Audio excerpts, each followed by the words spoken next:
I've been transported into a novel. I've become the villain's sister, a malicious supporting character. The first thing I did after arriving in this story was to go to the police station to bail out the original character's brother, a little scoundrel. I felt my miserable life was about to begin. When I entered the police station, the little scoundrel was sprawled in a chair with his legs crossed. He had a cigarette dangling from his mouth and was cockily shaking his legs. In stark contrast was the boy sitting on the other side. He was thin and slender, but sat there with quiet dignity, upright and composed. Oh, how the comparison stings. Stephen Quillen turned his head and saw me. In an instant, he was like a puppy seeing its owner.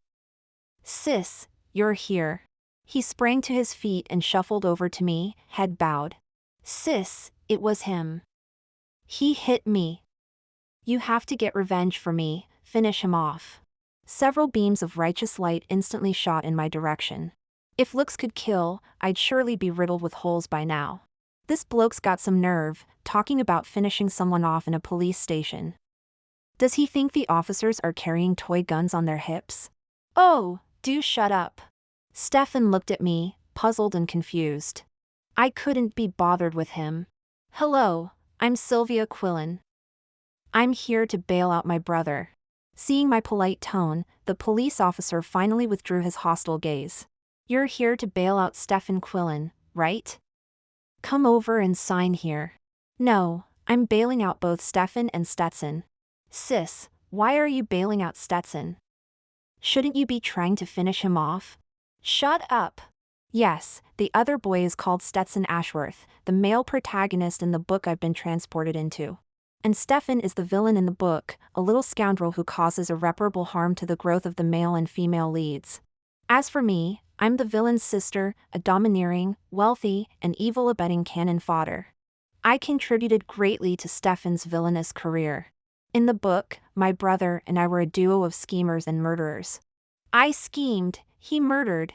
In my opinion, Stefan's intelligence and emotional quotient are not sufficient to support him as a proper antagonist. He has neither emotional entanglements nor grudges with the main characters. His sole motivation is simply, I just don't like you. Reportedly, the reason he targets Stetson Ashworth is rather peculiar. It's because of their names. Stefan, Stetson. They sound too similar. And Stefan is a poor student with atrocious handwriting. On the first day of school, when they were writing their names on the blackboard to introduce themselves, Stetson wrote his first, so everyone remembered the name Stetson. When Stefan scrawled his name with his chicken scratch, everyone had a moment of realization. "Oh, so you're Stetson Quillen, like Stetson Ashworth." This comment instantly hit a bizarre sore spot for the young master. From that moment on, he treated Stetson as his sworn enemy, constantly picking fights and making trouble. Someone like Stefan, at best, is just a small-time nuisance. An antagonist? Is he even worthy? But somehow, he managed to become one. It wasn't due to anything else. Just pure money power. And the source of this money was none other than yours truly. As they say, you two had no connection, it's all thanks to my cash splashing. When I proposed to bail out both of them, everyone was astonished. Stefan was very direct. He was like a dog with its tail cut off, yelping and spinning in circles on the spot. Stetson gave me a rare glance. I must say, as the male protagonist of the story, he had quite the potential. In a couple of years, this little face would definitely be breaking hearts left and right. And his gaze scrutinizing, doubtful, puzzled, but mostly as unshakable as a mountain. Then look at Stefan. One as steady as a 40-year-old, the other as childish as a 4-year-old. The police officer was also confused. "What's your relationship with them?" I said, "They're both my brothers, one's my biological brother, the other's my cousin." Stefan immediately denied it, but no one paid him any attention. Stetson, being sensible, didn't expose the lie. And so I walked out of the police station with Stefan and Stetson. As soon as we got out, Stefan wanted to hit Stetson, but I stopped him. He was puffed up like a blowfish. I ignored him. There were more important things to do now. It's not easy to get a cab here. Where are you going? Do you want us to give you a lift? Sis, are you mad? Stefan exclaimed. Stetson was silent for a moment, then he nodded. Thank you. Thank you? For what? Who agreed to give you a ride? Where are you going? I asked. Where? Home. Sis, I don't want to give him a ride.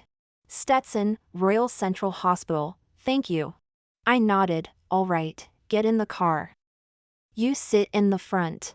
Stefan, who had been serving as background music the whole time, was about to lunge forward again. I grabbed him in one swift motion and stuffed the 6-foot-tall lad into the back seat. Stefan glared at me, both aggrieved and fierce. You're not my sister. I was panicking inside. Had I been exposed? You always loved me the most, you always did whatever I wanted. How can you change your affections now? And why Stetson of all people? Don't you know we're sworn enemies? I stroked Stefan's head sympathetically. You silly dog, when you were born, did the hospital throw away the baby and keep the placenta? Stefan looked even more aggrieved, his lips drooping. Really, I've only seen this expression on children under 4 years old, not a day older. Don't be angry. I'll take you for a full body checkup at the hospital tomorrow. Hearing this, Stefan's expression changed from gloomy to sunny. He lifted his nose haughtily. What? Worried about me? I'm fine. Stetson's puny arms and legs can't hurt me. What did this have to do with Stetson? I glanced at Stetson. He sat quietly in the front, not moving a single hair from start to finish. Curiosity always leads to action. I couldn't resist poking Stetson. Stetson's muscles tensed, and he suddenly turned to look at me. What's wrong? He asked. I was checking if you could move. The car quickly arrived at the Royal Central Hospital. Stetson Ashworth got out of the car, muttered a thank you to me, and ran inside. I knew why Stetson had come to the hospital. As a male protagonist who had risen from adversity, Stetson's background was incredibly tragic. He had no father, his mother had given birth to him alone after becoming pregnant. From a young age, he and his mother had struggled to survive amidst the oppression and disdain of others. His mother had raised him on a meager salary, while he, understanding their situation from an early age, had done everything he could to ease her burden. Mother and son supported each other, and as Stetson gradually grew up, their lives finally began to improve. It was at this time that Stetson's mother was diagnosed with kidney failure. She lost her ability to work and could only rely on dialysis to keep going. Her only chance of survival was a kidney transplant. However, even if a kidney became available, Stetson couldn't afford it, let alone the scarcity of donors. To raise money, Stetson worked tirelessly. But Stefan Quillen was equally determined to sabotage him. Just like tonight. In the book, Stetson hadn't left the police station but had been detained for a week. During that week, Stetson's mother's condition had taken a sharp turn for the worse, and she had nearly not made it. So how could Stetson not hate the Quillen siblings? Later, when a kidney finally became available, Stetson didn't have enough money. That's when Stefan Quillen stepped in, saying, "Bow to me 3 times, and I'll give you the money." Stetson did as he was told, but Stefan only took photos to commemorate the moment and mock him. As for the money, not a penny was given.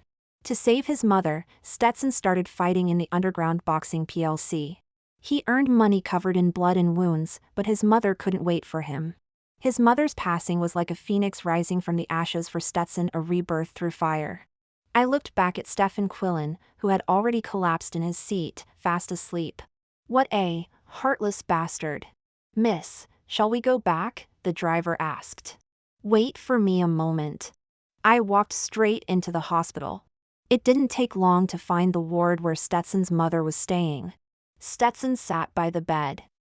His mother seemed to be telling him something, and he listened carefully and attentively, occasionally nodding in agreement, his expression always gentle. I sighed and walked towards the nurse's station.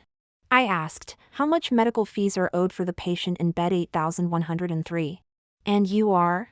Stetson's sister, here to help with the payment. The nurse was very friendly, looking up the information while saying, they've had it tough, mother and son. No other adults in the family, it's all on the lad's shoulders. I've seen the patient wiping away tears several times, saying she's holding her son back. The nurse quickly found the information. The amount wasn't much, just £800. I asked, is it possible to deposit £10,000? The nurse looked shocked and said that £10,000 was too much, but if I really wanted to overpay, I could leave £1,000 or £2,000. I went to the payment counter and settled the £800 fee, then added another £2,000. Afterwards, I left my phone number with the nurse, instructing them to contact me if a kidney became available. I suppose it's a good deed on behalf of that little bastard. As paper characters in the book, Sylvia and Stephen Quillen, the sister and brother, were undoubtedly malicious existences. However, when they became living, breathing people, everything seemed to be understandable. 4 years ago, a plane crash took the lives of Sylvia and Stephen's parents. That year, Sylvia was 14, and Stephen was 13. They became orphans overnight. Unlike Stephen's crying in heartbreak, Sylvia took over the company their father left behind. Sylvia was young and didn't understand how to do business. The people in the company were like wolves and tigers eyeing her. They waited for her to make mistakes, waited for her to ask for help. Faced with such a predicament, Sylvia forcefully carved out a bloody path. Every day she battled wits with those people in the company, and when she returned home, she had private tutors catch her up on her studies. She, an outsider who didn't even understand what a public company meant, was able to talk eloquently with those old fellows in meetings in less than half a year. Only she was too aggressive. Did Sylvia not understand this principle? Of course not. The company was painstakingly established by her father. After he left, the company became her support and responsibility. She was quite a pitiful young girl. I empathize with her deeply. Because we have the same life experiences. Like Sylvia, my parents suddenly passed away, leaving behind the company and assets. Like Sylvia, I entered the company knowing nothing, guarding it with the fearlessness of a newborn calf. Even like Sylvia, we both have an uncle, a blood uncle. TSK, now I have a physiological aversion to the word uncle. That uncle of mine once gave me a lot of help. Whether out of blood kinship or companionship, I was unguarded towards him. It was his suggestion to go out to sea to relax, but he threw me off the boat. Like me, Sylvia also has an uncle, and he's also the smiling tiger type. Sylvia trusted him very much, but he had been plotting to snatch the company and assets from the Quillen siblings. In the end, he also played a part in the tragic fate of the Quillen siblings. Now that heaven has given me a chance to start over, I want to cherish it well. I don't know where the real Sylvia has gone, and I don't know if she will come back.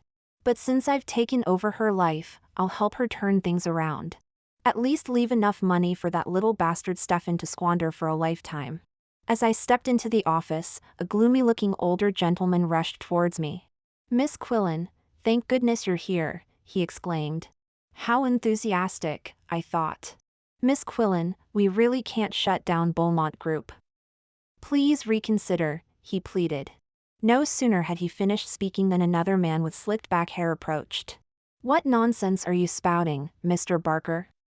Beaumont Group has been operating at a loss for 5 consecutive years. Why keep it running if we're not closing it down?" he argued. The two men began a heated debate, their faces flushed with emotion. From the snippets of information they provided, I pieced together what they were discussing. However, I had already made up my mind on the matter. "Enough, stop bickering," I interrupted them. "We'll discuss the closure of Beaumont Group later." My ears were starting to ache. Apparently, men could squawk just like ducks when they got worked up. With that, I left them behind and entered my office. A man in an impeccable suit followed me in. This was Wilfred Beaumont, my assistant. "Have accounting print out a detailed annual report for me, and bring me all the contracts and project plans for our company's current operations," I instructed. Wilfred looked puzzled. "Miss Quillen, what are you planning to do?" "I'm going to read my own fortune," I replied cryptically. Wilfred was a helper left to Sylvia by her father. A graduate from a prestigious university with outstanding abilities, he was perhaps overqualified for the role of an assistant. But he seemed content with it. After all, he was an orphan sponsored by the Quillen family. In the original story, he was one of the few people who genuinely looked out for Sylvia's interests. As for now, I still needed to assess whether he was truly trustworthy. How annoying, I thought. Time to start another miserable workday. It was already dark when I returned to the manor. In the living room, Stefan Quillen and Stetson Ashworth were facing off, tension palpable in the air. To be precise, it was Stefan who was acting like a belligerent rooster. Before I could catch my breath, these two moved their battlefield next to me. "I need to speak with you," Stetson began. "Shut up, I'm going first."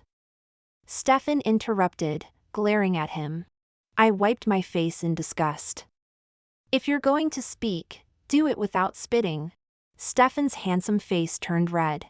He approached me pitifully. "Sis, I'm hungry." He looked just like a little puppy dog.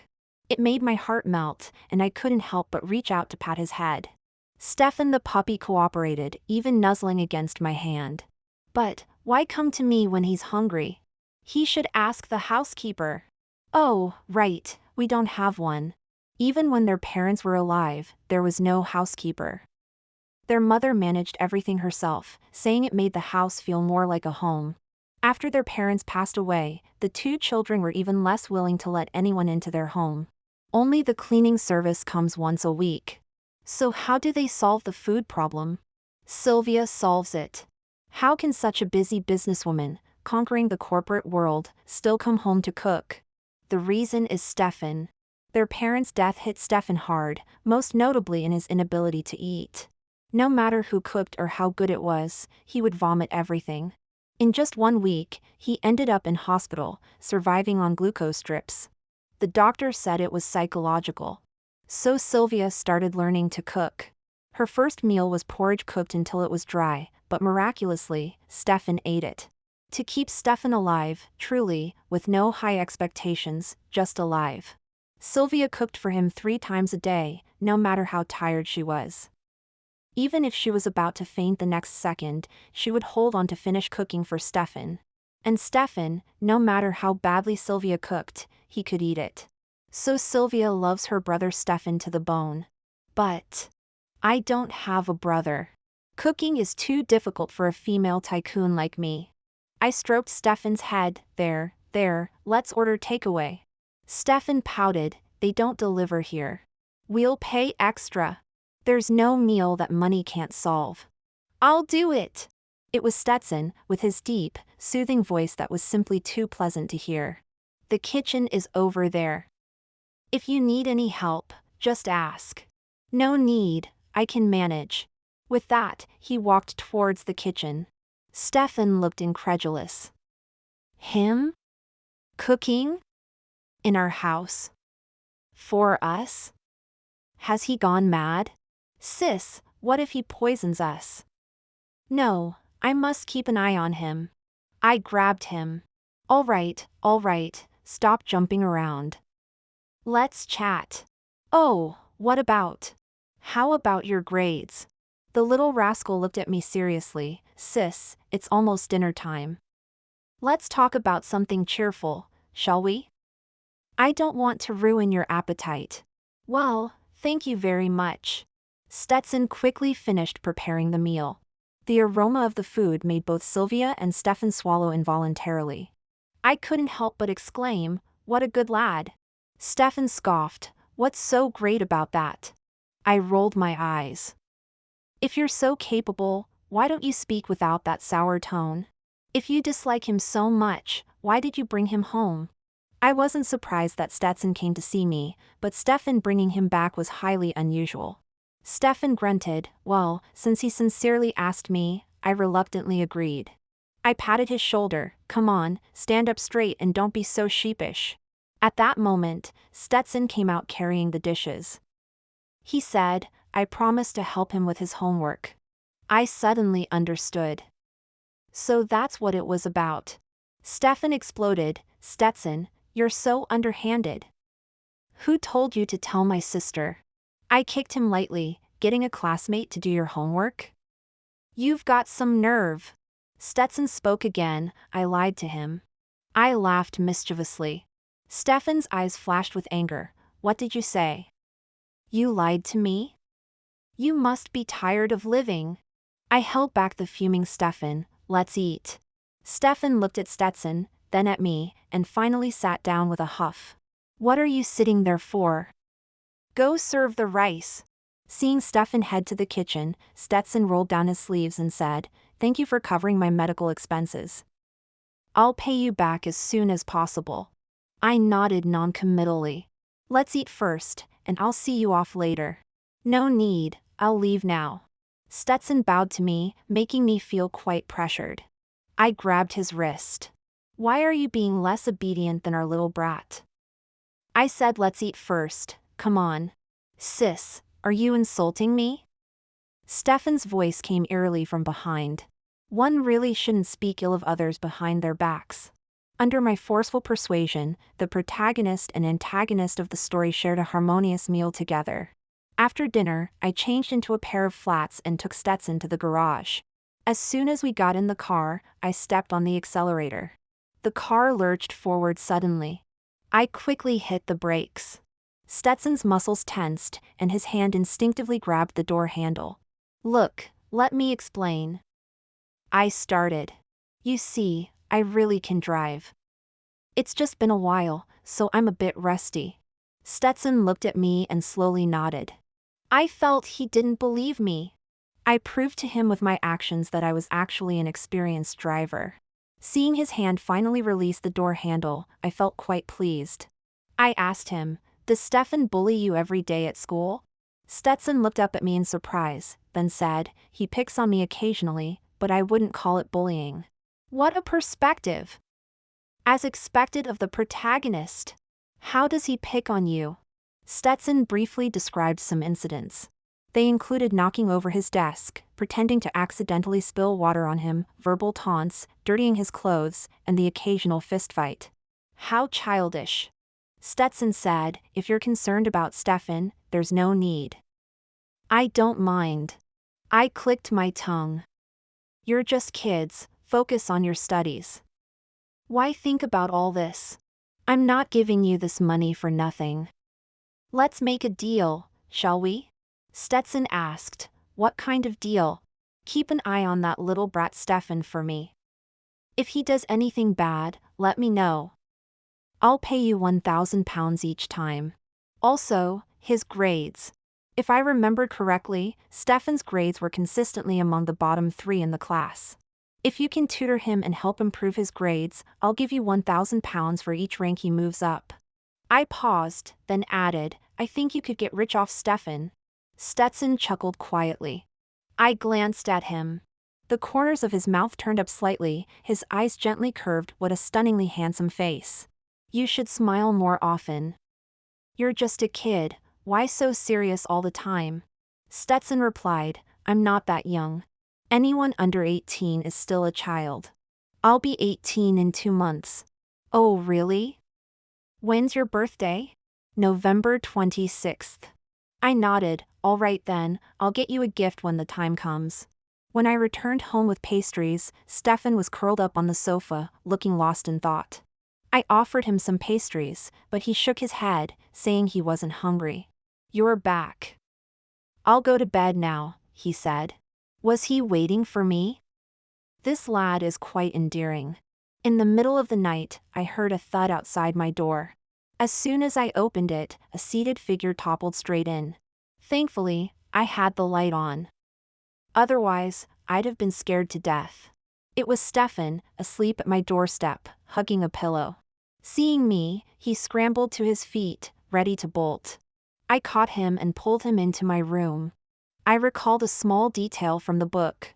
Whenever Stefan felt extremely low, he'd suffer from insomnia, only able to sleep when near Sylvia.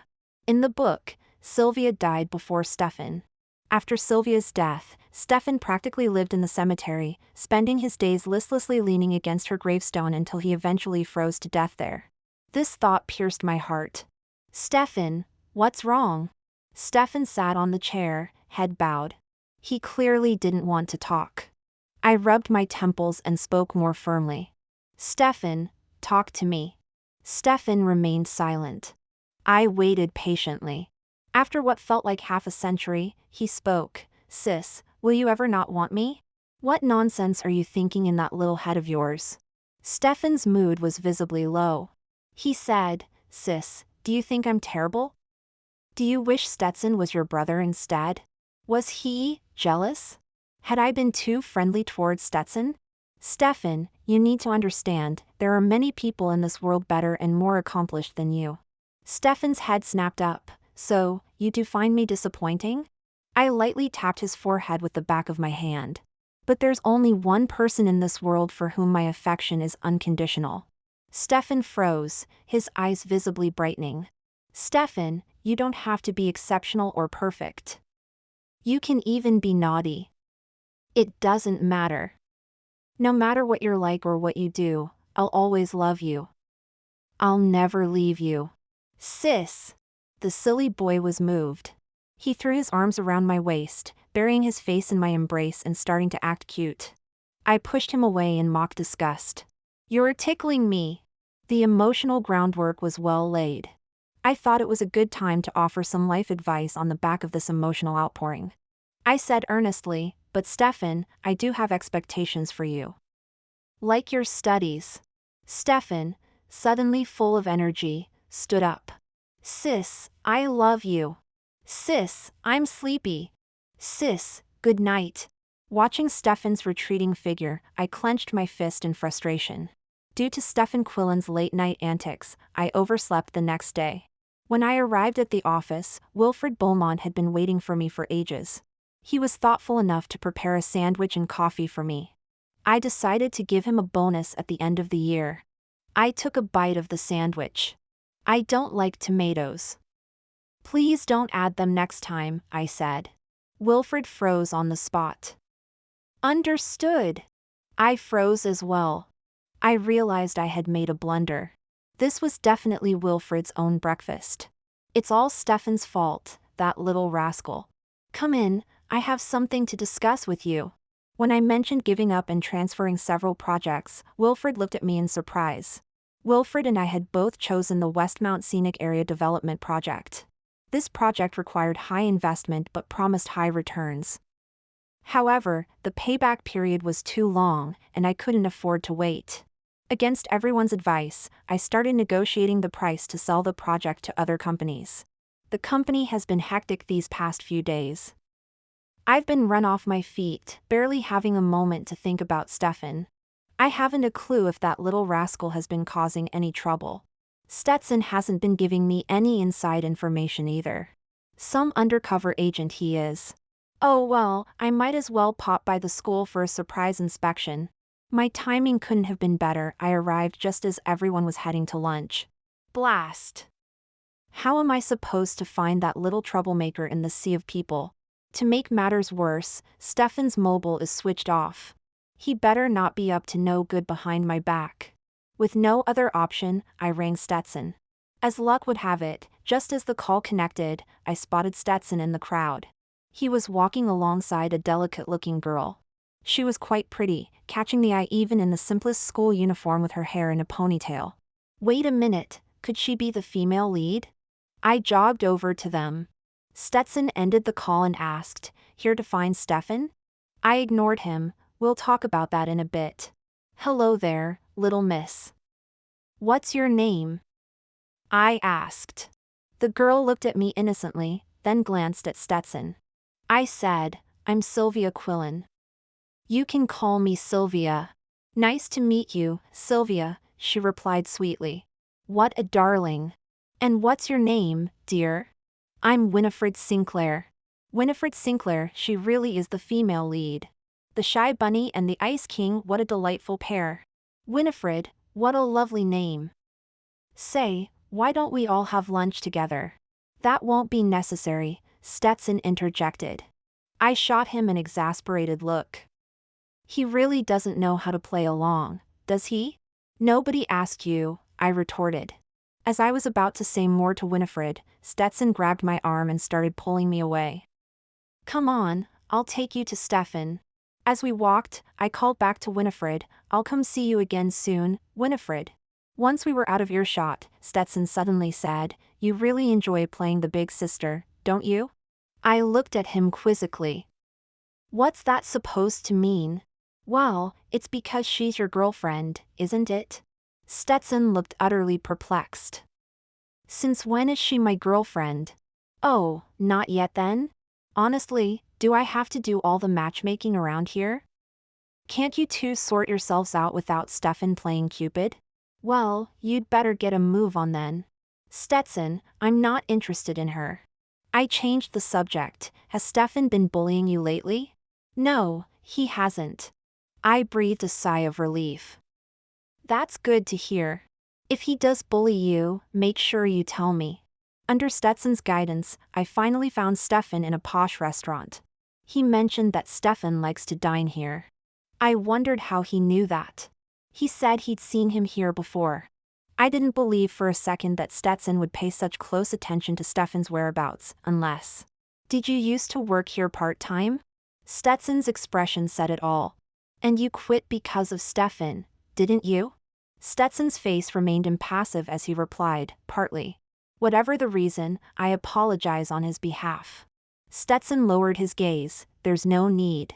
Stefan was lounging in a booth. He had his legs crossed, sprawled across an entire sofa, with his arms spread wide across the backrest. And he had a cigarette dangling from his lips. I marched over and gave him a swift smack on the forehead. Seeing me, Stefan's anger quickly turned to shock. Sis, what are you doing here? I smiled sweetly at him, enjoying a smoke, are we? Stefan flinched, hastily removing the cigarette from his mouth and tossing it onto the table. It's not what it looks like. I wasn't smoking, I swear. Edmund forced it into my mouth. I was just holding onto it for him. Sylvia, a gentle voice called out. It was the bespectacled, well-mannered boy sitting across from Stefan. Ah, of course. It was our dear Uncle Osric's son. My mood instantly soured. Edmund, long time no see. He seemed to pick up on my change in demeanor, hesitating for a moment before quickly composing himself. Yes, it has been a while since I last saw you, Sylvia. He's not quite as skilled as his father, but compared to Stefan, he's leagues ahead. I need to speak with Stefan privately. We'll be going now. Enjoy your meal. Edmund nodded obediently, of course. Goodbye, Sylvia. As I led Stefan out of the restaurant, I noticed Stetson had already left. Stefan asked, Sis, what did you want to talk to me about? I questioned him, are you and Edmund close? Stefan nodded, yeah, we get along well. Why do you ask? Looking at the naive Stefan, I decided it was time to introduce him to the adult world. I explained that Uncle Osric isn't as kind as he appears, and he has never intended to coexist peacefully with us. What he truly wants is our entire company and all our assets. Stefan immediately piped up, what should we do? Should we strike first and force Uncle out of the company? Well, he's quite quick on the uptake, isn't he? You believe me just like that? Stefan looked at me as if it were the most obvious thing in the world. Of course I do. Why wouldn't I? You'd never lie to me. Oh, my precious boy. What a good little brother he is.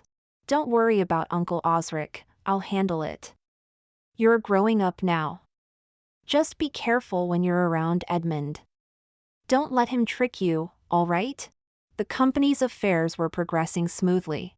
After a round of competition for the Westmount project, two powerful groups remained. One was the Quillen Group's rival, Barker Group, and the other was the well-established Ashworth family. Everyone thought I would choose the Ashworth family. But I didn't fulfill their wishes. In the end, I chose the Barker Group. Even the usually steady Wilfred Beaumont couldn't help but raise questions. I certainly had my reasons. But I couldn't say. Yes, that's right, the Ashworth of the Ashworth family was Stetson Ashworth's family. As the male lead, Stetson Ashworth inevitably had a hidden identity. When his mother was young, she was deceived, thinking she had a romantic relationship, only to find out in the end that she was the other woman. She resolutely left with the child in her belly. The Ashworth family had always been indifferent towards this child. Until later when old Mr. Timmy Ashworth suffered kidney failure. They finally remembered this illegitimate son left outside the family. At that time, Stetson had just lost his mother, reaching the lowest point of his life, and the girl he liked had been kidnapped. In utter despair, he returned to the Ashworth family at the cost of one of his kidneys. So in my view, I wasn't willing to do any favors for such a cold-hearted family. As for the Barker group, though called rivals, there wasn't any deep-seated hatred. It was just that Sylvia Quillen didn't get along with the Barker's son, Barnaby Barker. However, as soon as I saw Barnaby Barker, I understood why Sylvia couldn't stand him. It was supposed to be a formal occasion, but what about this gentleman? A navy blue suit paired with a floral shirt, no tie, buttons undone to the third one. Well, little Sylvia, long time no see. What made you decide to sign a contract with our company this time? What's the matter? Fancy me now? I smiled. Barney boy, what if I change my mind now? Won't your dad beat you to death when you get back? Barnaby instantly behaved. Sister, Miss Quillen, I was wrong, okay. After signing the contract, Barnaby invited me for dinner. I was about to refuse when the phone rang. It was from the police station, asking me to bail out my brother. I was exasperated. How did he end up there again? Hadn't he been behaving for just a few days? Seeing my urgency, Barnaby also put aside his playful attitude and said, I'll go with you. No need, Wilfred, let's go. I rushed to the police station with Wilfred at the fastest speed. I wasn't too worried, thinking it was just some minor scuffle. But when we arrived, I was shocked. The police station was in chaos, with 2 officers pinning Stefan to the table. Stefan was struggling desperately, shouting, Stetson Ashworth, I'll kill you. Things have become a bit complicated. Stefan Quillen has a watch that's identical to the one I'm wearing. These 2 watches were handcrafted by Mr. and Mrs. Quillen, intended as gifts for Stefan and Sylvia on their respective 18th birthdays. Sadly, they didn't live to see that day. Since then, Stefan and Sylvia have worn these watches constantly, never taking them off. These timepieces are irreplaceable to them, serving as a tangible connection to their parents' love. However, Stefan's watch was deliberately damaged, and the broken watch was found in Stetson Ashworth's coat pocket. Stetson stood silently, his face bruised and purple, with visible marks on his neck. Upon seeing me, Stetson looked up and said, It wasn't me. Of course, I knew Stetson hadn't done it. This was clearly a calculated setup. My arrival finally calmed Stefan down. Through the police's account, we pieced together what had happened. I suggested settling the matter privately, and Stetson agreed. Once again, I found myself escorting these 2 troublemakers out of the police station. I rubbed my temples and asked, Stetson, do you have some time? Stetson mumbled an affirmative. Right, I'll take you both somewhere, I said. I brought Stetson and Stefan to a boxing gym and handed each of them a pair of boxing gloves. I know you're both angry. Go have a match, and don't hold back. Once you're done, we'll have a proper chat. The 2 silently put on their gloves and stepped into the ring. Stefan, always less composed than Stetson, immediately threw a punch at him. Stetson didn't dodge, meeting the attack head-on. Soon, they were exchanging blows, fists and feet flying. I called over the trainer, keep an eye on them, make sure they don't seriously hurt each other. Turning away from the ring, I pondered over the day's events. At the police station, I had asked Stefan only 2 questions. First, was Edmund Quillen there? Second, why did you go to that restaurant? The answers were, Edmund was present. Going to that restaurant was someone's suggestion, but not Edmund's. I was certain that Edmund had orchestrated this whole affair. Now, the only thing I couldn't understand was what Uncle Osric, or rather Edmund, hoped to achieve by doing this. Just then, Wilfred Beaumont called. Miss Quillen, I've spoken with the owner. He said he was so shocked at the time that he didn't know how to react. It was a bespectacled young man who reminded him to call the police. Edmund? I asked. Yes. I smiled. The young lad hadn't covered his tracks very well. Is there CCTV footage? I inquired. Yes, I'll send it to you shortly. Planning such an incident just to create enmity between Stefan and Stetson. It seems our dear Uncle Osric already knows about Stetson's identity. Or perhaps the Ashworth family is preparing to acknowledge Stetson. But what exactly has the Ashworth family invested in Stetson that makes Uncle Osric so interested? 15. Children have boundless energy. Stefan and Stetson wrestled for over an hour before finally calling it quits. I was nearly dozing off waiting for them. At last, when both of them were exhausted and sprawled on the ground, I said, "Let's go get something to eat." At the restaurant, I opened a video on my mobile and placed it in front of them. "Watch this yourselves." The video footage was clear. It showed a boy leaning his arm on the counter, and when no one was looking, he picked up the watch.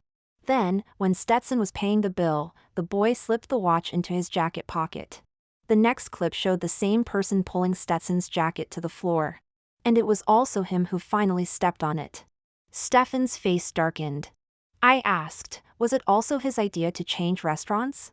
Stefan clenched his jaw, his eyes gloomy, and nodded. I frowned, pinching his cheeks and turning his head towards me. "Behave yourself.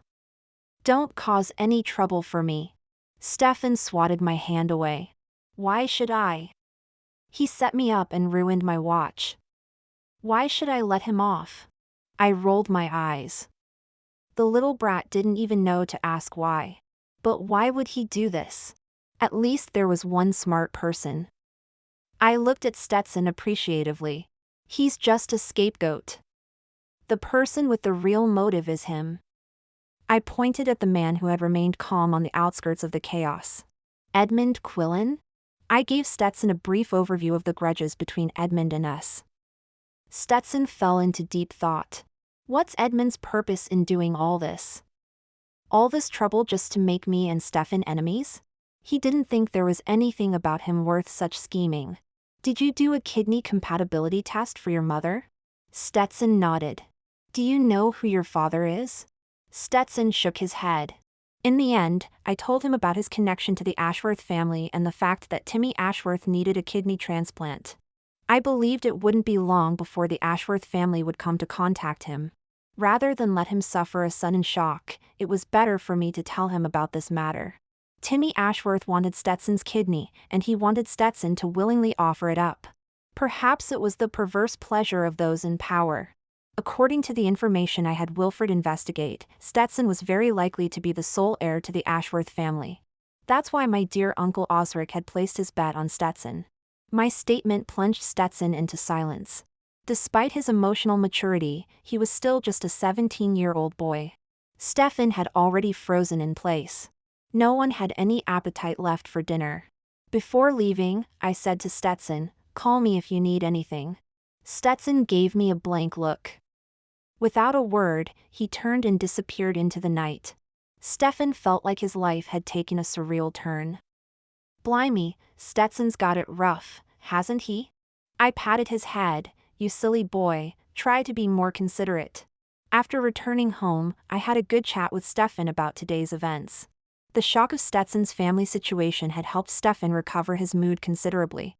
Indeed, the best way to comfort someone is to show them that you have it worse.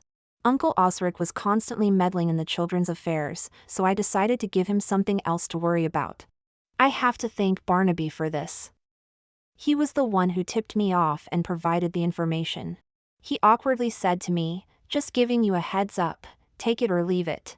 "Oh, I'll take it all right." "I'll definitely take it." Barnaby asked me what I planned to do. I picked up my phone and immediately made a report, identifying myself as I reported Osric Quillen for tax evasion. Barnaby exclaimed, "How do you know he's evading taxes?" "I don't," I replied. "Then why are you reporting him? And why use your real name? Are you trying to make sure he knows you're after him? Whether he's actually evading taxes or not doesn't matter. What matters is that my report will ensure someone investigates.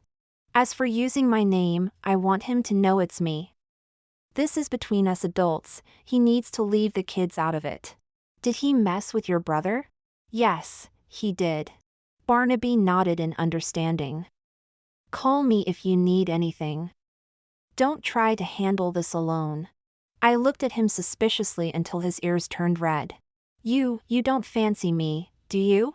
Why you? You're shameless." Barnaby stammered before fleeing. I realized then just how charming I must be. A couple of days later, Osric came to see me. For the first time, his face showed an expression of utter frustration. How delightful. Sylvia, what have I done to deserve this treatment from you? I smiled and said, whatever do you mean, uncle? I looked up at him with a smirk. Actually, I'm quite impressed, uncle. I wonder where you suddenly came into such a large sum of money to support such a big company? Why not share some of that good fortune with your niece?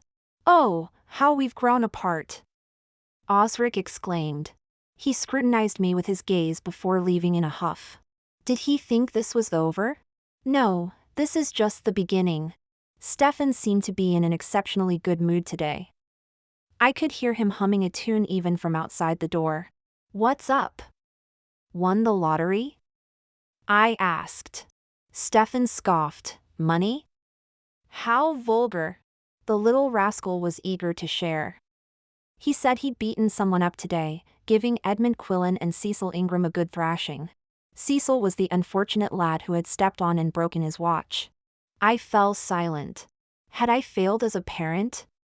Was my lack of authority the reason he felt so bold as to openly tell me he'd beaten someone up? Just as I was about to speak, Stefan continued. He boasted proudly, though I thought it unnecessary, today's events were all thanks to Stetson. According to the little rascal's account, after the evening study session, he cornered Edmund and Cecil in an alley. But he was struggling on his own and Cecil almost got away. That's when Stetson kicked him back into the alley. He then stood guard at the alley entrance, watching the whole scene unfold as Stefan beat them up. Whenever Edmund or Cecil tried to escape, Stetson would kick them back in. He also advised Stefan not to hit their heads, faces, or chests. Whether it was due to Stetson's presence or the satisfaction of revenge, the little rascal was absolutely thrilled. I was at a loss for words. Was this the grand reconciliation between the antagonist and the protagonist? Life has been perfect lately. Stefan seems to be doing quite well too. Every time he comes home, the lad is all smiles and excitement, making me wonder if he's fallen in love. This thought sets off alarm bells in my head. Surely he's not caught up in some love triangle with Stetson. Do you know Winifred Sinclair? I ask.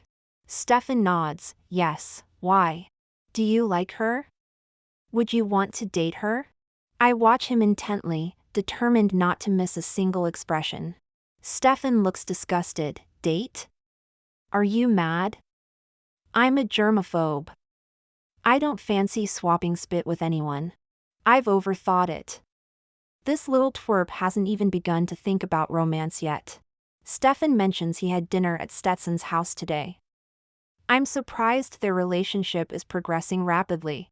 But Stefan explains there's a reason behind it.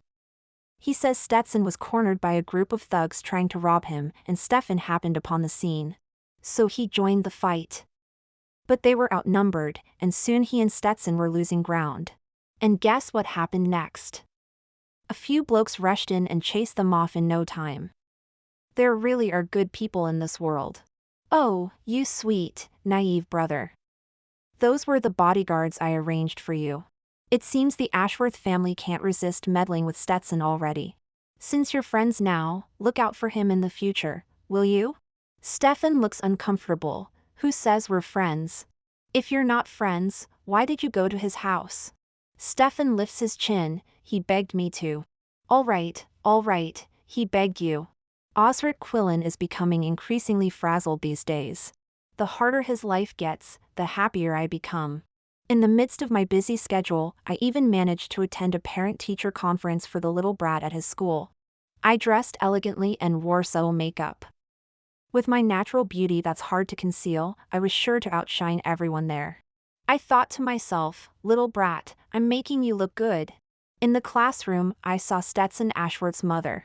Her face was sallow, and her figure thin and frail. But even with what little was left, one could tell she must have been quite a beauty in her youth. She smiled kindly at me. It seems she recognized me.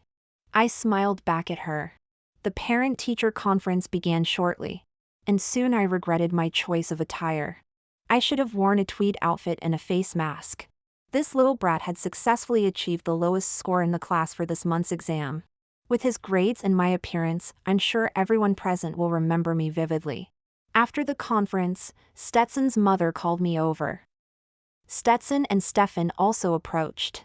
Stetson's mother said to me gratefully, "Miss Quillen, I heard from Stetson about your help to our family." "Thank you so much, really, thank you." Faced with Stetson's mother's emotional state, I felt a bit awkward. I could only glance at Stetson, trying to signal him to handle the situation. But the lad averted his gaze. I clearly saw the corner of his mouth curl up. I had to force myself to say, "It's mutual help, mutual help." Stetson's mother looked puzzled. Thinking quickly, I said, "Our Stefan's grades are too poor. We hope Stetson can help him in the future." Stetson's mother hurriedly said, "No problem, no problem." "Stetson, what do you say?" Stetson gave a brief and said, "I'm fine with it, it's up to him." Stefan, at this moment, looked quite unwilling, but as the one with the lowest score, what right did he have to be unwilling? I grabbed Stefan and Stetson's hands, placing them together. "He's fine with it. Good mates stick together, whoever falls behind is a dog." "Stefan, woof." I had never seen such a shameless person before. "Can't you have a bit of dignity?" Stefan rolled his eyes. "He's top of the year, I'm bottom of the class. Stick together with him?" I'm afraid I'd pull a muscle. I gave the little brat a smack on the head.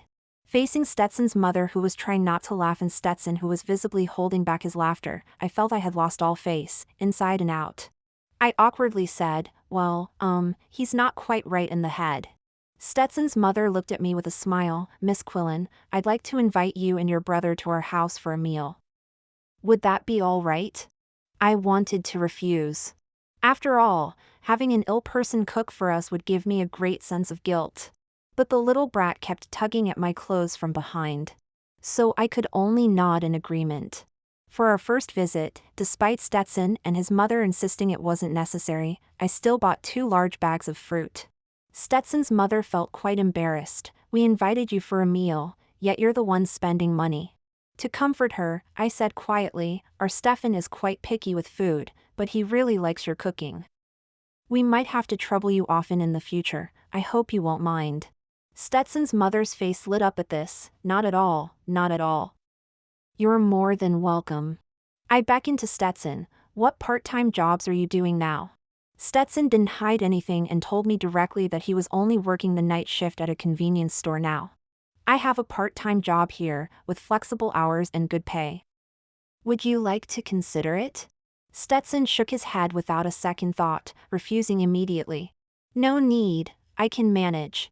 "Stetson, you're still young. This is the time to accumulate strength. Trading your health for money at this stage is the most unwise thing to do." Stetson fell silent. Seeing this, I continued, "I am a valuable resource. You need to learn how to utilize it. That's what a smart person would do." Stetson raised his head and looked at me seriously. He said, "Recently, there have been some strangers around me and near my home. Did you arrange that?" I couldn't help but glance at Stefan. The difference between people really is greater than the difference between humans and pigs. Even now, this little brat hasn't noticed that I've arranged people around him. "Yes, I arranged it." Stetson said, "Why are you being so kind to me?" "Stetson, this world has clear divisions of labor. Adults have things that adults need to do, and children have things that children need to do. You and Stefan are both good kids, and good kids should grow up normally. If you really must know, just think of it as me seeing potential in you, willing to make an investment. I believe you'll give me a high return." After a long silence, Stetson nodded and said, "All right, I understand." Stetson didn't refuse my help again. The part-time job I offered him was translating contracts and documents related to my company. He did an excellent job. I don't know how much effort he put into it, but even Wilfred Beaumont nodded and said the work he returned was quite good. Stefan Quillen still maintained a lukewarm attitude toward studying. I was deeply concerned. One day, I attended an expert lecture where they said, if you hope for a sudden, dramatic change in a child's attitude toward studying, there are only 2 possibilities. First, a major family crisis. Second, a significant emotional upheaval. In other words, either the family goes bankrupt or someone dies. Or, they fall in love with someone and want to get into the same university.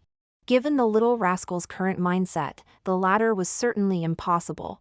As for the former, bankruptcy seemed unlikely, and both his parents were already gone. Did it mean that I, as his sister, needed to sacrifice my life? I discussed this with the little rascal. His face immediately turned pale. I'll study, okay? Sis, don't scare me like that. Well, at least he had some conscience. According to Stetson Ashworth, Stefan has now started to actively ask him questions. I'm quite pleased about that. Not long after, Osric Quillen fled, having successfully embezzled £7 million from the company. He didn't even take his son with him. Wilfred Beaumont asked me what to do. Call the police, I said.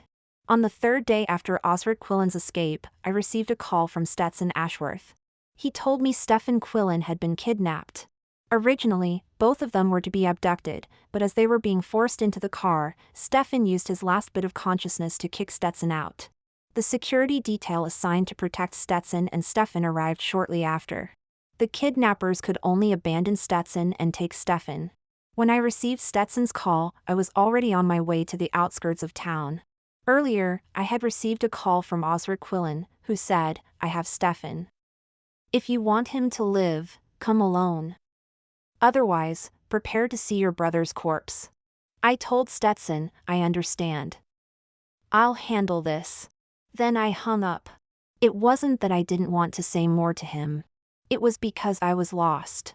Why did they have to choose such a godforsaken place for this? When I finally arrived at the factory Osric Quillen had mentioned, inside were him, a few thugs, a doctor, and some nurses. What's this? Embezzlement no longer satisfies your greed? Now you've moved on to organ trafficking? I said. Osric Quillen looked at me with venomous eyes, revealing his true nature at last. Next to him was Stefan. Our young master was in a terrible state. He was kneeling on the ground, hands tied behind his back, mouth covered with black tape, his face not only bruised but also covered in dirt. Seeing me, he desperately tried to stand and move forward, but Osric Quillen held him down. Don't move, or I'll kill you, he threatened. I frowned, my hands at my sides tightening. Osric Quillen even had a gun. Well done, uncle. But old Mr. Ashworth seems a bit stingy. 8 of you, and only you get a gun? Uncle, do you even know how to use it? Osric Quillen sneered, Sylvia, I've underestimated you. But now I have both you and your brother. You're as good as dead. I smiled. 5 big men, plus a doctor and 2 nurses, yet you still need to hold our young master hostage. What, are you afraid of me? Just then, a voice came through my earpiece, the sniper's view is obstructed. Stop provoking him, he's armed. Pretend to yield and get him to release the hostage. I sighed, Uncle, I still call you Uncle. I was wrong before, I apologize. I came here alone today, not expecting to leave alive. But Stefan can't stay. Uncle, I beg you to let him go. He knows nothing about the company, he won't interfere with your plans. Please. My show of weakness brought a twisted excitement to Osric Quillen's eyes. His eyes gleamed, fine, then you come and take his place. With that, he shoved Stefan forward. As soon as he was free, Stefan ran towards me. But behind him, Osric Quillen raised his gun. Without time to think, I screamed and lunged towards Stefan. There was a loud bang. I grabbed Stefan, shielding him in my arms. The bullet tore through my clothes and into my body. A searing pain shot through me. My vision went white. As I lost consciousness, I thought I heard Stefan's agonized cry. Osric Quillen was shot dead on the spot. All others present were arrested.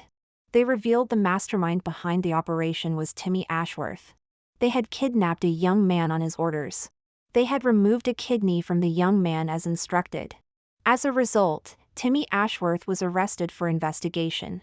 He was facing a prison sentence. Because of the lessons learned from my past life, I didn't hesitate to assume the worst in people this time around. So when Osric Quillen fled to avoid punishment, I suspected he might do something desperate. I placed tracking devices on both Stephen Quillen and Stetson Ashworth and alerted the police. To ensure the hostages' safety to the greatest extent possible, I bravely went alone. Of course, I was well prepared. I wore a bulletproof vest, had an earpiece for communication, and carried a loaded gun. That's why I didn't hesitate to shield Stephen Quillen when danger struck. As a result, the impact was excruciating and broke one of my ribs. If I had known the bulletproof vest would be this ineffective, I definitely wouldn't have rushed forward so recklessly. I was unconscious in the Royal Central Hospital for 37 hours. Apparently, during those 37 hours, Stephen Quillen was like a lost soul, as if he'd lost his mother. He was completely distraught, refusing to eat, drink, or sleep, and wouldn't even let the doctors treat his own wounds. But he didn't shed a single tear. It wasn't until I regained consciousness that his eyes turned red, and he kept calling me sis over and over, looking utterly miserable. After I woke up, I felt like I had forgotten something important, but I couldn't quite put my finger on it. That was until I received a call from the hospital, saying they had found a matching kidney for Stetson Ashworth's mother. "Where's Stetson?" "I don't see him anywhere," I asked. Stephen was peeling an apple for me, though he'd managed to whittle it down to half its original size. He grunted, clearly annoyed. That ungrateful git. I should have never helped him in the first place. Something wasn't right. This wasn't like Stetson at all. "Call him," I insisted. Stephen was reluctant, but under my stern gaze, he dialed the number. No answer. "Call his mom then." "I don't have her number." "Then go find it." We soon got through to Stetson's mother. Her voice was frantic on the other end. "Miss Quillen, has Stetson come to see you?" She explained that Stetson had left the hospital after they'd found a kidney donor. He said he was going to raise money, but his phone had been off ever since. Another troublemaker. I take my eyes off him for 1 second, and he's gone and done something stupid. Blimey, he hadn't gone off to some underground boxing match, had he? Barnaby was a bit of a player and knew all about the underground boxing scenes in the city. So I had to ask him to help me find Stetson. Barnaby was reliable. It didn't take him long to get back to me. "Your little brother's a tough one, isn't he?" He signed a death waiver, the kind where they're not responsible if he snuffs it. When Stephen wheeled me to the scene, Stetson was already in a terrible state. If it weren't for those familiar eyes, I might not have recognized him. On the way, Barnaby had warned me that the owner of this underground boxing ring wasn't someone I could mess with. If we wanted to take Stetson away, we'd have to pay. I smashed a crate of beer bottles to stop the fight. Stephen rushed forward to help Stetson up. "Are you mental? If you needed money, you should have asked me. What were you thinking, getting into this fight?" Stetson pushed him away. "What are you lot doing here? Take your sister and go. This is no place for you." I glared at him. "Shut it. I'll deal with you later." The owner sauntered out, surprisingly a sultry woman in a cocktail dress. Well, little girl. Have you come to cause trouble?" she asked. Stetson rushed in front of me, with Stephen not far behind. The two idiots were shielding me. I was exasperated. I was already shorter than them, and now I was in a wheelchair. "You're blocking my view, you know?" I muttered. "Beautiful lady," I addressed the owner, "I only want to take my brother home. I have no intention of disrupting your business. Name your price." The woman looked at us, her expression unreadable. After a long moment, she waved her hand, and the people surrounding us backed off. "For £1,000,000 and his arm, then you can leave," she said. "Ma'am, he's just a boy. Losing an arm would ruin him. How about another 4 million for his arm? Would that work?" I negotiated. The woman smiled. "Sure, why not?" But Stetson wasn't having it. "No, I don't agree." I was about to lose it with him. I lifted my leg and kicked him in the shin. "Shut your mouth." Stetson turned to face me, crouching down to my eye level. "I need to finish this fight. It was my choice, and I need to see it through," he said. "Have you lost your mind?" Stetson, I've told you many times, risking your life for money is never worth it. Are you taking the piss? Stetson remained unmoved. I'll win. Trust me. Trust him? Bollocks. There was blood in his eyes, and he thought it was ketchup or something. Sis, trust me, he said. I froze. This was the first time Stetson had called me sis. If you die, I won't bury you, I warned. Stetson smiled. It was the ugliest smile I'd ever seen on him. When I win, I'll treat you all to dinner, he said. In underground boxing, there were no gloves for protection. It was raw, brutal combat, testing who had the hardest bones and who feared death the least. Stetson's opponent was a much larger man who repeatedly knocked him to the ground. Stefan had pushed to the front, shouting, "Stetson, get up. Come on, get up." Stetson kept getting back on his feet, swinging his fists to continue the attack. Slowly, he began to gain the upper hand. His opponent started to falter, and Stetson pressed his advantage until the man collapsed and couldn't get up again. Stetson had won. Stefan helped him walk over to me. I won, Stetson said. I unclenched my fists, only then realizing how tense I'd been throughout the fight. Let's go home, I said. Due to the injuries all over his face and body, Stetson Ashworth didn't dare to see his mother. For this, I could only offer him 2 words, serves you right. This time, after winning the fight, Stetson received £20,000. The prize money was only £20,000, but the compensation was £4 million. That's quite a rip-off. With the money in place, Stetson's mother's surgery was scheduled. As the surgery approached, it was impossible for Stetson not to show up. Conveniently, Stephen Quillen's face was also injured, so I said they were just 2 silly lads who had a fight. Stetson's mother was both worried and resigned, constantly urging them to get along well. Stetson held his mother's hand. No rush, we'll talk about it slowly after your surgery is successful. The waiting process was long. Stefan, being unable to hold his tongue, questioned Stetson. My sister and I were both injured and hospitalized. Why didn't you come to see us? Stetson replied, I did come, but I didn't dare to show up in front of you. Sometimes being too clever isn't a good thing. He felt that Stefan's kidnapping and my injury were all because of him. The Ashworths wanted his kidney, and they intended to kidnap him. If it weren't for him, none of this would have happened. Guilt tormented him unbearably. He didn't dare to see me, didn't dare to see Stefan, he could only avoid us. First of all, you've got it wrong. They really did intend to kidnap Stefan. Because of my heavy protection, Osric Quillen suggested to old Mr. Ashworth, why don't we just kidnap the person directly? Old Mr. Ashworth, with his shrewd mind, figured since Osric was already a fugitive, if he wanted to do it, let him do it. The photos found on those thugs afterwards were all of Stefan. So from the beginning to the end, Osric intended to kidnap Stefan. These 2 old fellows, you plot against me, I plot against you, in the end, they plotted against each other. My words made Stetson's eyes widen. I said earnestly, even if, taking a step back, their target was you, and they just kidnapped Stefan by mistake, what does that have to do with you? Are you trying to lecture me about victim blaming here? Was I wrong? I questioned him. I was wrong.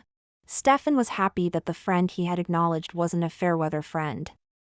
He sat aside, smugly shaking his leg. Stetson asked Stefan, why did you kick me off in the end? Stefan was puzzled. Why? To save at least one of us, of course. Besides, my family is rich, we can afford the ransom. Your family doesn't have money. Although this little brat Stefan spoke without tact, it was precisely his directness that disrupted Stetson's various concerns. He let out a long sigh, as if he had broken free from the cage that had been constraining him all along. Stetson Ashworth's mother's surgery went very smoothly. Stefan Quillen and Stetson returned to school shortly after. As for me, I rarely get the chance to rest due to illness, so I didn't want to rush back to work. I'd rather stay in the hospital to keep Mrs. Ashworth company. The busiest and most anxious person was Wilfred Beaumont. He had already come to the hospital to urge me several times. Finally, Stefan couldn't stand it anymore. He said, I'll handle it. At that moment, everyone was shocked. Stefan blinked. Is that not okay? It's more than okay. Stetson had been saying that Stefan's attitude towards studying had changed dramatically, and now he was even willing to take over work matters. I truly shed tears of joy like a proud mother. The experts were right indeed. Stefan's transformation came at the cost of one of my ribs. It was worth it. Wilfred wasn't too pleased. He seemed to recall the hardships of mentoring me in the past.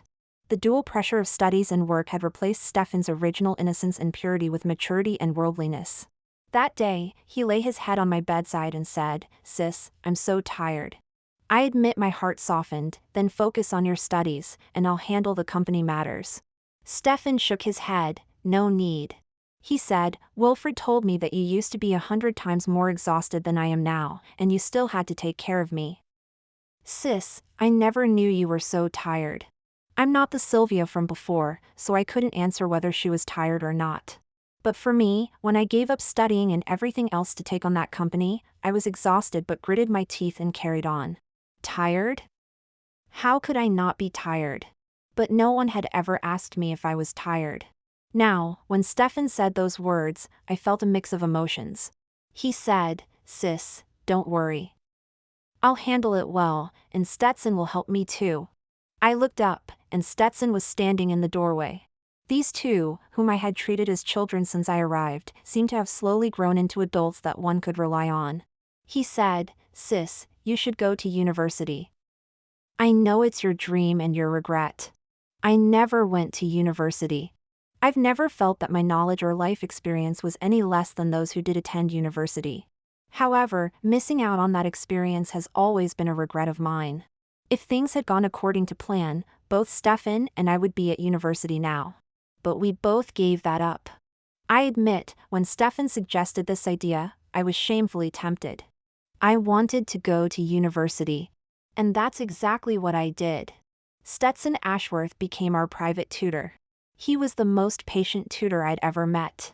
Even when Stefan and I frustrated him to no end, he'd just irritably go for a glass of water, then return and say with barely contained annoyance, "Let's try again." Stefan made rapid progress, not only improving to the middle of his class but also gradually getting a handle on the company's affairs. I found studying a bit tedious. I wanted to help Stefan with some company matters, hoping for a break. But both Stefan and Stetson flatly refused. Stefan even had the cheek to say, "Sis, we'll talk about other things when your maths grades are passing." How infuriating! Stetson was more reliable. After going out, he brought me back a small piece of chocolate mousse. Sweet treats really do improve one's mood. "Stetson, you're so good to me." "Stefan's just an ungrateful wretch." Stetson smiled, his eyes crinkling. "Now that you've finished, let's do this worksheet."